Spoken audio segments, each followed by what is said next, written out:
Welcome to another edition of The Double Shot. We've got Mother's Day happening on Sunday.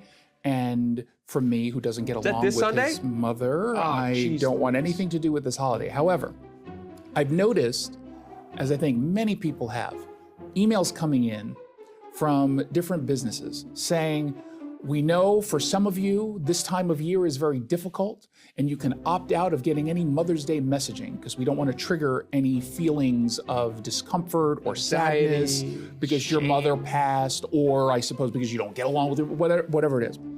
Can we stop doing that? Sure. Because if you are triggered by Mother's Day, you're going to be triggered by an email saying you can opt out of Mother's Day, which to me makes it seem even more triggering, doesn't it? Yeah. Because you're still being reminded Just of don't whatever is mention that triggering piece. And, if you're the kind of person who's that sensitive, there are ways you could, set it and forget it. Just set some sort of filter that says Mother's Day and just go to spam. You don't have to do the whole opt-out. It is a bizarre response. One that I understand in the big picture sense, right? People are sad that they lose their mothers. Totally makes sense. Yeah, but nobody who has such a good relationship with their mom that they're gone, that makes them so sad, is going to feel bad that they get an email saying it's almost Mother's Day. But let's say you're one of those people. That's a problem. They don't exist. But Those people don't exist. There are some people who at premise. least they pretend. It's a straw man who doesn't have a mother that you're talking about. It's not a straw Those people mom. don't exist. There's no straw moms out there. Yeah, to the extent that they exist, I'm with you. It cannot be a large percentage. But let's just, for the sake of argument, say there's a small percentage of people who really do get triggered by this. That's not healthy to get to the point where you have to opt out of emails. Yeah.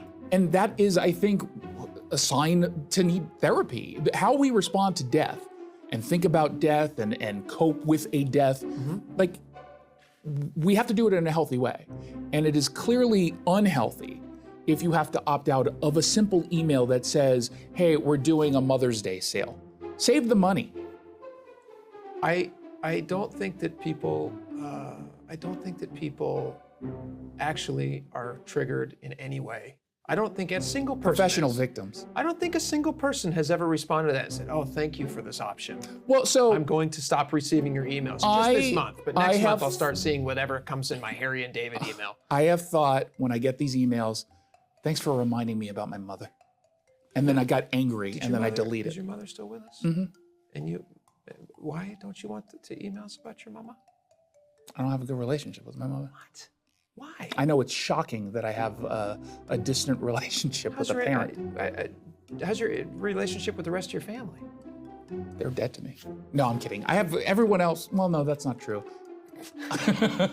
I talk every once in a while to my younger brother. Oh, that's nice. Well, not talk, I text. You guys sound close. Good.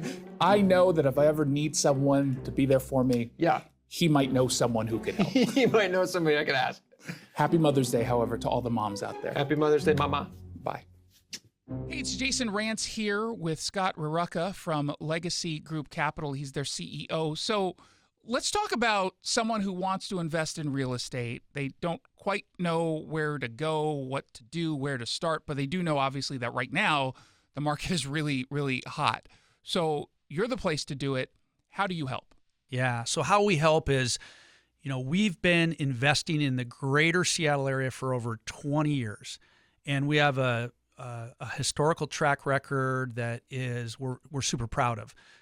Double-digit returns over time with no investor losses. And if you can find somebody else out there that's done that, you should probably talk to them. And how we really do it is we're lending on real estate, and we're also acquiring real estate and building it and developing it. All those things come out of a fund that people invest into. So there's lending and there's acquisition. And then we share in profits with all of our investors on both those activities. Jason, most people can't do that on their own. They're not going to go develop properties. They're not going to go be a bank and lend money. But they can jump in with us and they can be that developer and they can be that lender, but it's underneath our umbrella with a 20-year track record that's unparalleled to anything that you'll find out there. We've been told that we're one of the best kept secrets in the Pacific Northwest. I don't want it to be a secret. I want everyone to know just about what it is you do. The Legacy Group Capital family of funds offer short-term 90-day investments at 7%. Longer-term investments They've averaged double-digit returns. Just go to legacyg.com.